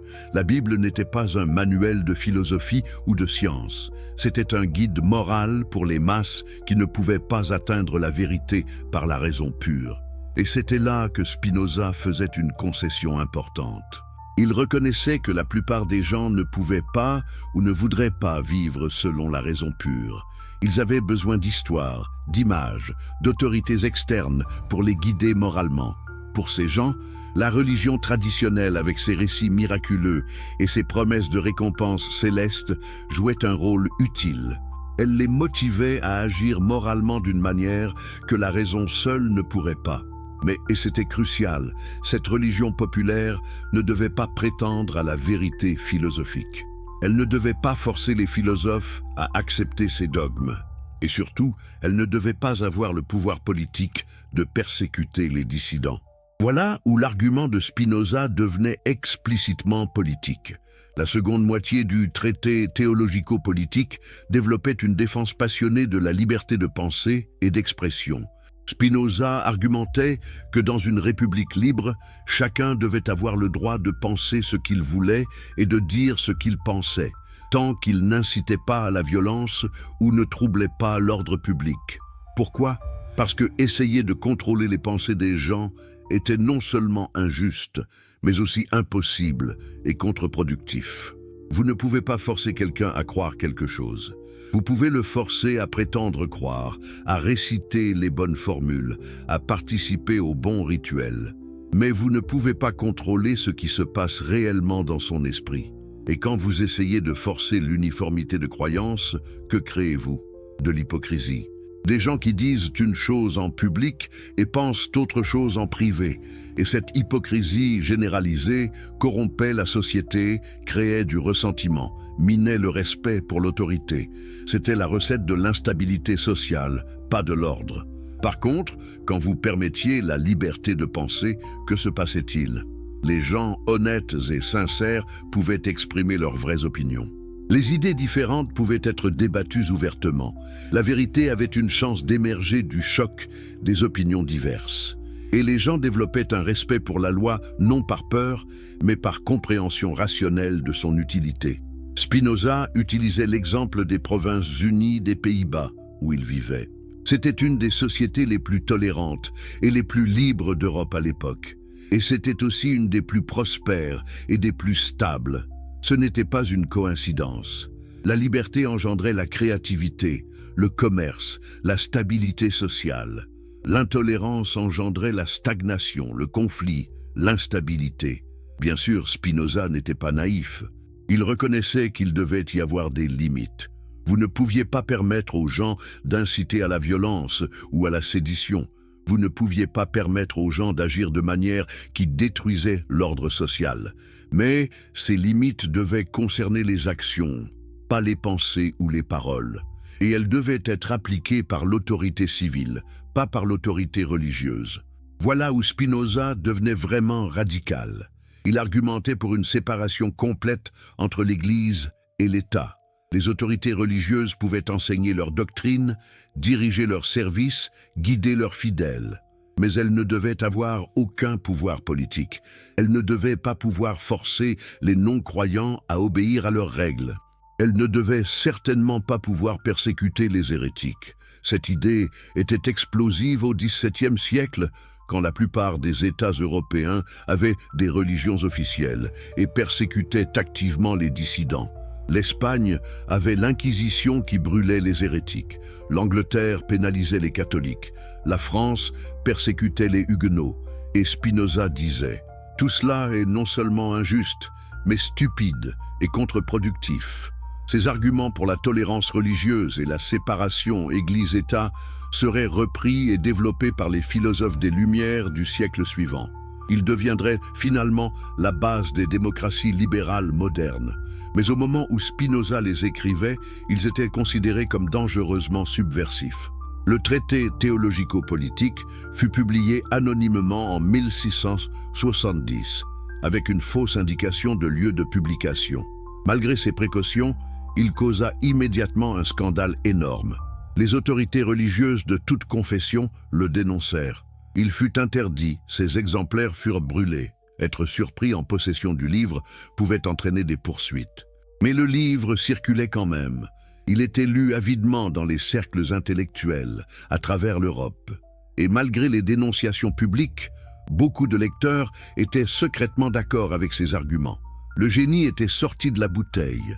Les idées de Spinoza sur la critique biblique, la liberté de penser et la tolérance religieuse ne pouvaient plus être supprimées. Pendant ce temps, Spinoza continuait sa vie tranquille, polissant ses lentilles, écrivant, correspondant avec des philosophes et des scientifiques à travers l'Europe. Il était devenu une figure célèbre, mais controversée. Certains le considéraient comme le penseur le plus dangereux d'Europe. D'autres le voyaient comme un génie, qui avait le courage de dire des vérités que personne d'autre n'osait exprimer. En 1673, il reçut une offre qui aurait tenté beaucoup d'hommes, une chaire de philosophie à l'université de Heidelberg, offerte par l'électeur palatin. C'était une position prestigieuse qui lui aurait apporté sécurité financière et respectabilité académique. Mais l'offre venait avec des conditions. Il devait s'abstenir de perturber la religion publiquement établie. Spinoza déclina poliment. Il expliqua qu'il ne savait pas exactement quelles limites ces conditions imposeraient à son enseignement, et qu'il préférait sa liberté d'enquête sans restriction à la sécurité d'une position académique. C'était un choix remarquable. Combien de gens sacrifieraient une carrière confortable pour maintenir leur indépendance intellectuelle absolue? Mais pour Spinoza, ce n'était pas vraiment un sacrifice. La liberté de penser et d'écrire ce qu'il voulait était plus précieuse que toute position ou fortune. Il vivait simplement, avait peu de besoins matériels et était content. Plusieurs amis fortunés lui offraient de l'argent, mais il acceptait seulement de petites sommes pour ses besoins immédiats. Un ami lui laissa une rente dans son testament, mais Spinoza insista pour qu'elle soit réduite à un montant minimal. Quand on lui demandait pourquoi il vivait si simplement alors qu'il aurait pu vivre dans le confort, il répondait que ses besoins étaient petits et que la simplicité lui donnait plus de temps pour la philosophie. Et il continuait à écrire. Son éthique était presque terminée. C'était son chef-d'œuvre, le système philosophique complet qu'il avait construit méthodiquement pendant des années. Il montrait le manuscrit à des amis, le révisait, l'affinait, mais il hésitait à le publier. Après le scandale du traité théologico-politique, il savait que l'éthique causerait une tempête encore plus grande. Ses amis le pressèrent de publier. Ils argumentaient que ses idées étaient trop importantes pour rester cachées, mais Spinoza était prudent. Il ne voulait pas voir son œuvre maîtresse immédiatement interdite et brûlée. Il décida d'attendre un moment plus propice. Ce moment ne viendrait jamais. En 1677, à l'âge de seulement 44 ans, Spinoza tomba gravement malade. Ses poumons, endommagés par des années d'inhalation de poussière de verre, cédaient finalement. Il savait qu'il était en train de mourir. Mais il resta calme et serein jusqu'à la fin. Le dernier dimanche de sa vie, son propriétaire et sa femme allèrent à l'église. Quand ils revinrent, ils trouvèrent Spinoza au lit, discutant philosophie avec un ami médecin qui était venu le voir. Dans l'après-midi, pendant que le couple prenait son repas en bas, Spinoza s'éteignit paisiblement. C'était une fin appropriée pour un homme qui avait vécu et enseigné que la mort n'était rien à craindre, que l'homme libre ne pense à rien moins qu'à la mort, que la sagesse est une méditation non sur la mort, mais sur la vie. Spinoza était mort comme il avait vécu, simplement, tranquillement, avec dignité philosophique. Ses amis rassemblèrent immédiatement ses manuscrits et les préparèrent pour publication. Quelques mois après sa mort, les Opera Postuma, œuvres posthumes, furent publiées contenant l'éthique complète, le traité politique inachevé et d'autres écrits. Presque immédiatement, le livre fut interdit dans toute l'Europe catholique et dans de nombreuses régions protestantes. Mais encore une fois, les interdictions ne pouvaient pas arrêter les idées.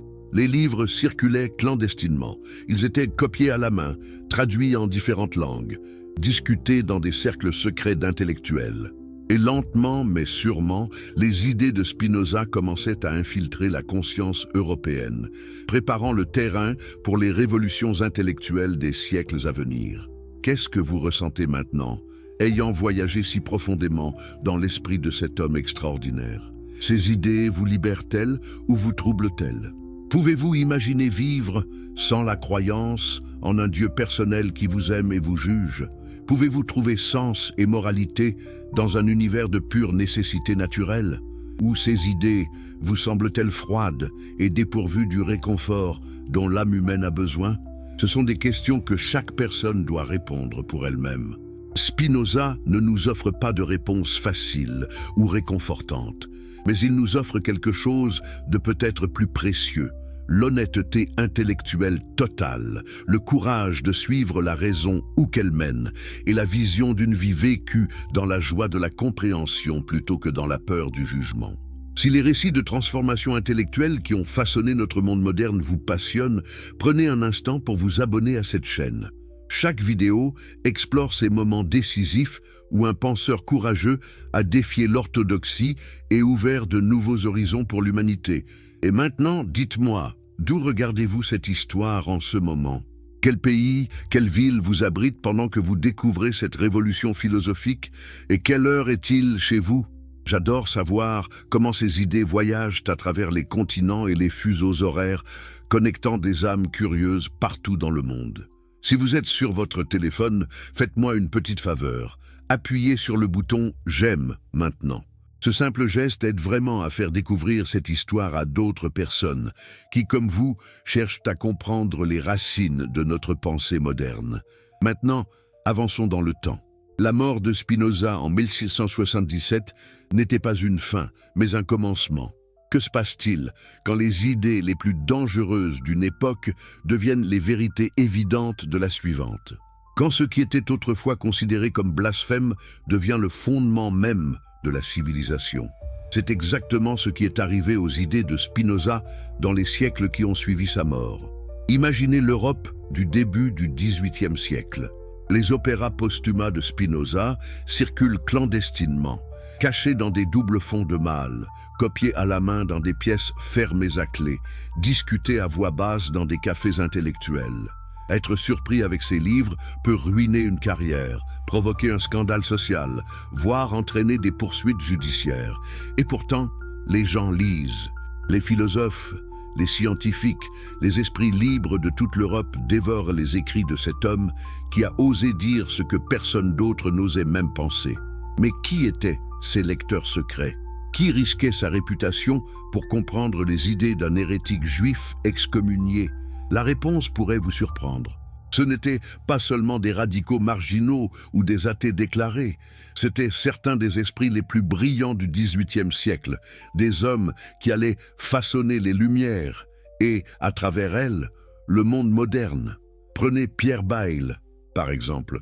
Ce philosophe français huguenot, réfugié aux Pays-Bas, était l'un des intellectuels les plus influents de son temps. Son dictionnaire historique et critique, publié à la fin du XVIIe siècle, était une encyclopédie massive qui remettait en question subtilement presque toutes les orthodoxies religieuses et philosophiques. Et bien que Bayle critiquait publiquement Spinoza comme athée, ses propres arguments sur la tolérance religieuse, sur la séparation entre philosophie et théologie, sur la possibilité d'une moralité sans religion, tout cela portait la marque indélébile de Spinoza. Pourquoi cette dissimulation? Pourquoi Bayle et tant d'autres dénonçaient-ils Spinoza publiquement tout en adoptant ses idées en privé? Parce que dans l'Europe du début des Lumières, le spinozisme était encore synonyme d'athéisme, et l'athéisme était non seulement socialement inacceptable, mais légalement dangereux. Un philosophe qui voulait avoir une carrière, publier ses livres, influencer la société, devait maintenir au moins l'apparence d'une croyance religieuse acceptable. Alors, ils développèrent des stratégies subtiles. Ils critiquaient Spinoza ouvertement tout en reprenant ses arguments. Ils dénonçaient son athéisme tout en défendant sa métaphysique sous d'autres noms. Ils rejetaient sa théologie tout en acceptant son éthique. C'était un jeu dangereux d'équilibre intellectuel, essayant de faire avancer la pensée sans franchir la ligne qui provoquerait la persécution. Mais à mesure que le XVIIIe siècle avançait, cette dissimulation devenait de moins en moins nécessaire. L'atmosphère intellectuelle changeait. Les idées des Lumières, la raison, la tolérance, le progrès, la liberté gagnaient du terrain. Et derrière beaucoup de ces idées se trouvait l'ombre de Spinoza, que les philosophes des Lumières le reconnaissent ou non. Voltaire, le prince des philosophes français, avait une relation complexe avec Spinoza. Publiquement, il le dénonçait comme un athée dangereux. Spinoza, écrivait Voltaire, ne voyait pas que ses idées étaient contradictoires et absurdes. Mais en privé, Voltaire possédait les œuvres de Spinoza, les annotait abondamment, et ses propres idées sur la tolérance religieuse, sur l'absurdité des miracles, sur la nécessité de séparer l'Église et l'État étaient profondément spinozistes. Cette contradiction n'était pas de l'hypocrisie simple, c'était une stratégie. Voltaire savait que s'il voulait faire accepter ses idées radicales par le public français encore largement catholique, il ne pouvait pas être associé avec Spinoza, l'archétype de l'athée. Alors, il dénonçait Spinoza tout en propageant ses idées sous une forme plus acceptable. Denis Diderot, l'éditeur de la grande encyclopédie, était plus honnête dans son admiration. Dans ses écrits privés, Diderot décrivait Spinoza comme un génie méconnu. Il trouvait dans la vision spinoziste d'un univers matériel gouverné par des lois nécessaires une base pour son propre matérialisme philosophique. L'idée que tout dans l'univers était interconnecté, que rien n'existait en dehors de la nature, que les êtres humains étaient des parties intégrantes d'un tout cosmique, tout cela résonnait profondément avec Diderot. Mais c'était peut-être le baron d'Holbach qui était le spinoziste le plus radical et le plus ouvert du XVIIIe siècle. Dans son salon parisien, d'Holbach rassemblait les esprits les plus audacieux de l'époque pour discuter des idées les plus dangereuses. Et là, dans la sécurité relative de réunions privées, il pouvait discuter ouvertement de Spinoza. D'Holbach lui-même écrivit plusieurs ouvrages ouvertement athées, publiés anonymement depuis Amsterdam. Le plus célèbre, Le système de la nature, était essentiellement une version vulgarisée et matérialisée de la philosophie de Spinoza. L'univers était nature, et rien d'autre. Dieu n'était qu'un autre nom pour la nature. Il n'y avait pas de providence divine, pas de but cosmique, pas de vie après la mort. Il n'y avait que la matière en mouvement éternel selon des lois nécessaires. Ces livres causèrent un scandale énorme. Ils furent condamnés par toutes les autorités religieuses, brûlés publiquement, leurs auteurs, heureusement anonymes, dénoncés comme des monstres moraux. Mais les idées continuaient à se répandre. Le génie était définitivement sorti de la bouteille. En Allemagne, le mouvement spinoziste prenait une forme différente. Gotthold Ephraim Lessing, le grand dramaturge et philosophe allemand, était un spinoziste avoué dans ces dernières années. Dans des conversations privées avec son ami Moses Mendelssohn, lui-même un philosophe juif influent, Lessing confessait « Il n'y a pas d'autre philosophie que la philosophie de Spinoza ». Cette révélation rendue publique après la mort de Lessing déclencha ce qu'on appelle la querelle du panthéisme, Pantheismusstreit, en Allemagne. Comment était-il possible que Lessing, cette figure respectée de la culture allemande, ait été un spinoziste? Le débat qui s'ensuivit força toute une génération d'intellectuels allemands à se confronter sérieusement avec les idées de Spinoza. Et c'est là que quelque chose de remarquable se produisit. Au lieu de simplement rejeter Spinoza comme athée, les philosophes allemands commencèrent à le lire attentivement, à l'étudier sérieusement, à reconnaître la profondeur et la rigueur de son système. Johann Gottfried Herder, Friedrich Schleiermacher, Friedrich Schelling, tous furent profondément influencés par Spinoza. Mais c'était peut-être Johann Wolfgang von Goethe, le plus grand écrivain de langue allemande, qui exprimait le mieux la fascination romantique avec Spinoza. Goethe lisait l'éthique quotidiennement. Il trouvait dans la vision spinoziste de la nature, comme manifestation du divin, une résonance profonde avec sa propre sensibilité romantique. « Je me sens en paix avec Spinoza », écrivait Goethe. Sa pensée m'apaise. Pour les romantiques allemands, Spinoza n'était plus l'athée froid qui réduisait tout à la matière morte. Il était le philosophe de l'unité cosmique qui voyait le divin dans chaque aspect de la nature, qui enseignait que nous participons tous à l'être infini de Dieu. C'était une interprétation très différente de celle des matérialistes français, mais elle montrait la richesse et l'ambiguïté de la pensée de Spinoza. Cette réhabilitation allemande de Spinoza atteignit son apogée avec l'idéalisme allemand. Georg Wilhelm Friedrich Hegel, dans ses leçons sur l'histoire de la philosophie, déclarait « Être spinoziste est le commencement essentiel de toute philosophie ». Pour Hegel, Spinoza avait saisi une vérité fondamentale, l'unité de la substance, l'identité du sujet et de l'objet, la nature dialectique de la réalité, même s'il l'avait exprimée de manière trop statique et abstraite. Les philosophes idéalistes allemands, Fichte, Schelling, Hegel, tous s'engageaient profondément avec Spinoza. Ils critiquaient certains aspects de son système, le modifiaient, le transformaient, mais ils reconnaissaient tous sa grandeur fondamentale. Spinoza était passé d'hérétique à classique, d'athée dangereux à philosophe indispensable. Au XIXe siècle, cette tendance s'accéléra. Les philosophes matérialistes allemands comme Ludwig Feuerbach et les jeunes hégéliens voyaient en Spinoza un précurseur de leur propre rejet de la religion traditionnelle. Karl Marx, bien qu'il critiquait l'abstraction de Spinoza, reconnaissait sa dette envers lui. L'idée spinoziste que les êtres humains sont déterminés par des causes matérielles qu'ils ne comprennent pas pleinement influençait profondément la conception marxiste de l'idéologie et de la fausse conscience. Friedrich Nietzsche, le philosophe de la mort de Dieu, ressentait une affinité profonde avec Spinoza. « Je suis étonné, ravi », écrivait-il dans une lettre. « J'ai un précurseur, et quel précurseur? Je ne connaissais presque pas Spinoza, et maintenant il se jette sur moi. Non seulement sa tendance générale est comme la mienne, mais dans 5 points principaux de sa doctrine, je me retrouve. » Nietzsche admirait particulièrement le refus de Spinoza des causes finales, son déterminisme, sa négation du libre arbitre, son éthique affirmative de la vie. Pendant ce temps, dans les sciences, l'influence de Spinoza était tout aussi profonde, bien que souvent non reconnue. L'idée d'un univers gouverné par des lois naturelles nécessaires, sans intervention divine, était devenue le présupposé fondamental de toute enquête scientifique.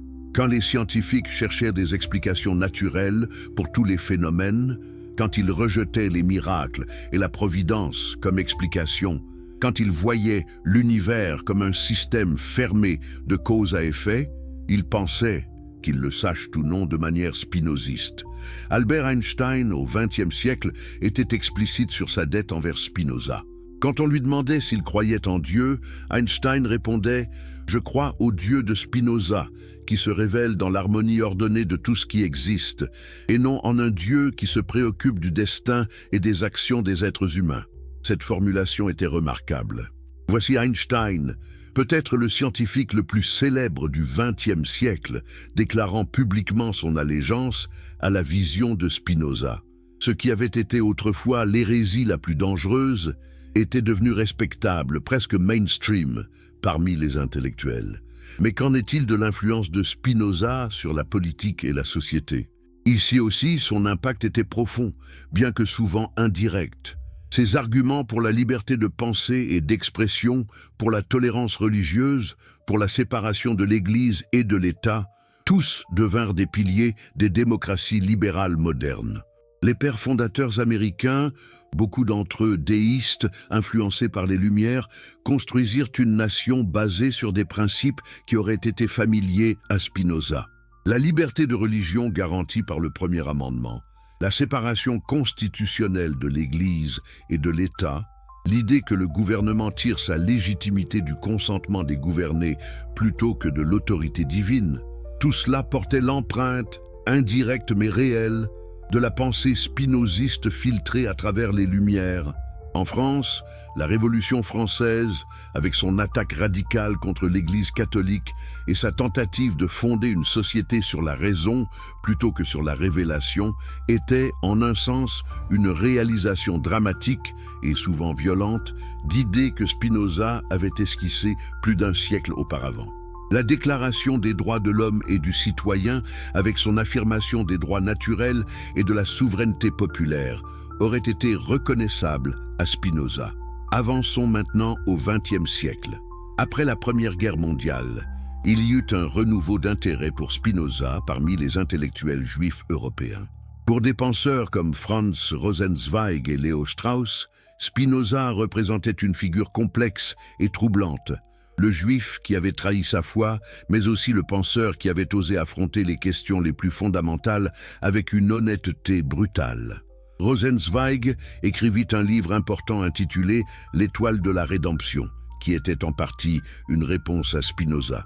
Il essayait de réconcilier la croyance religieuse juive avec la philosophie moderne, de montrer qu'on pouvait accepter les méthodes critiques de Spinoza sans accepter ses conclusions athées. C'était une tentative de dialogue avec Spinoza à travers les siècles. Leo Strauss, de son côté, voyait Spinoza comme une figure pivot dans l'histoire intellectuelle juive et occidentale. Dans son livre « La critique de la religion chez Spinoza », Strauss argumentait que Spinoza avait créé la possibilité d'une existence juive moderne en montrant comment on pouvait être juif d'un point de vue culturel et historique sans accepter la révélation surnaturelle. Mais Strauss était aussi profondément critique de Spinoza, l'accusant d'avoir sacrifié la profondeur théologique pour la clarté philosophique. En Israël, après sa fondation en 1948, l'attitude envers Spinoza commença lentement à changer. Cet homme, qui avait été maudit et banni par la communauté juive, était maintenant réclamé comme une figure importante de l'histoire intellectuelle juive. En 1977, 300 ans après sa mort, il y eut même une tentative symbolique de révoquer son excommunication, bien que cela restât controversé. Pourquoi ce changement? Parce que Spinoza représentait quelque chose d'important pour l'identité juive moderne, la possibilité d'être juif sans croire aux dogmes religieux traditionnels. Dans un État juif largement séculier, Spinoza était une figure avec laquelle beaucoup pouvaient s'identifier, juif par héritage et culture, mais critique de la religion organisée, cherchant à réconcilier la tradition avec la raison moderne. Pendant ce temps, dans la philosophie académique du XXe siècle, Spinoza était devenu un classique indiscutable. Les départements de philosophie du monde entier enseignaient son éthique comme l'un des grands textes de la tradition occidentale. Des érudits consacraient leur carrière à interpréter ses arguments complexes, à débattre du sens précis de sa métaphysique, à explorer les implications de son système. Et de nouvelles interprétations continuaient à émerger. Le philosophe français Gilles Deleuze, dans les années 1960 et 1970, offrait une lecture radicalement nouvelle de Spinoza comme philosophe de l'immanence et de l'affirmation. Pour Deleuze, Spinoza n'était pas un penseur abstrait et géométrique, mais un philosophe de la vie, de la joie, du devenir. Cette interprétation vitaliste de Spinoza influençait toute une nouvelle génération de penseurs postmodernes. Antonio Negri, philosophe italien et théoricien politique marxiste, voyait en Spinoza un penseur de la démocratie radicale et de la multitude. Le concept spinoziste de conatus devenait, dans la lecture de Negri, la base d'une politique révolutionnaire où la multitude affirme sa puissance collective contre les structures de pouvoir oppressives. Ces interprétations diverses, matérialistes, romantiques, vitalistes, politiques, montraient la richesse et l'ambiguïté persistante de la pensée de Spinoza. C'était un système philosophique si dense, si complexe, si profond, qu'il pouvait être lu de multiples manières, chaque génération trouvant en lui quelque chose de nouveau et pertinent. Mais qu'en est-il aujourd'hui, au XXIe siècle? Spinoza a-t-il encore quelque chose à nous dire, ou est-il simplement une figure historique intéressante, un monument du passé philosophique? Je dirais que Spinoza est plus pertinent aujourd'hui que jamais. Laissez-moi vous expliquer pourquoi, en explorant plusieurs domaines où ces idées résonnent avec nos préoccupations contemporaines. Premièrement, dans le domaine des neurosciences et de la psychologie cognitive, nous redécouvrons des vérités que Spinoza avait intuitivement comprises il y a plus de 3 siècles. L'idée spinoziste que l'esprit et le corps ne sont pas deux choses séparées, mais deux aspects de la même réalité, résonne avec notre compréhension moderne de la relation corps-esprit. Les neuroscientifiques, comme Antonio Damasio, ont explicitement reconnu leur dette envers Spinoza. Damasio, dans son livre « À la recherche de Spinoza », argumente que les émotions et les sentiments, ce que Spinoza appelait les affects, sont fondamentaux pour la raison et la prise de décision. L'idée traditionnelle d'une raison pure séparée des émotions est un mythe. Nous sommes des êtres incarnés et notre pensée est toujours influencée par nos états corporels. C'est exactement ce que Spinoza enseignait avec son concept de parallélisme psychophysique. Deuxièmement, dans le débat contemporain sur le libre arbitre, Spinoza offre une position sophistiquée qui évite les extrêmes. D'un côté, nous avons les compatibilistes qui essaient de sauver le libre arbitre en le redéfinissant de manière à le rendre compatible avec le déterminisme. De l'autre, nous avons les déterministes durs qui nient complètement le libre arbitre et craignent les implications morales de cette négation. Spinoza offre une troisième voie. Il nie le libre arbitre libertaire, l'idée que nous pouvons choisir indépendamment de toutes les causes antécédentes, mais il affirme une forme de liberté humaine basée sur la compréhension. Plus nous comprenons les causes qui nous déterminent, plus nous devenons libres, non pas parce que nous échappons à ces causes, mais parce que nous les transformons de contraintes externes en expression de notre propre nature. Cette vision est profondément pertinente dans un âge où les neurosciences semblent montrer que nos décisions sont déterminées par des processus cérébraux dont nous ne sommes pas conscients. Comment maintenir la dignité humaine et la responsabilité morale dans un tel contexte? Spinoza nous montre comment, en voyant la liberté non comme indépendance causale, mais comme autodétermination rationnelle. Troisièmement, dans notre époque de conflits religieux persistants, la vision spinoziste de la tolérance religieuse basée sur la séparation entre la foi et la raison reste profondément pertinente. Spinoza nous montre comment des gens avec des croyances religieuses très différentes peuvent coexister pacifiquement s'ils s'accordent sur les principes éthiques fondamentaux et acceptent que les questions métaphysiques sur la nature de Dieu sont ouvertes à l'interprétation individuelle. Dans un monde où les guerres de religion continuent à déchirer des sociétés, où le fondamentalisme religieux menace la liberté et la tolérance, où les tensions entre foi et raison provoquent des crises d'identité, Spinoza offre un modèle de comment réconcilier ces tensions. Sa distinction entre la vraie religion, qui est essentiellement éthique, et la théologie, qui est spéculative et non contraignante, pourrait servir de base pour un dialogue interreligieux constructif.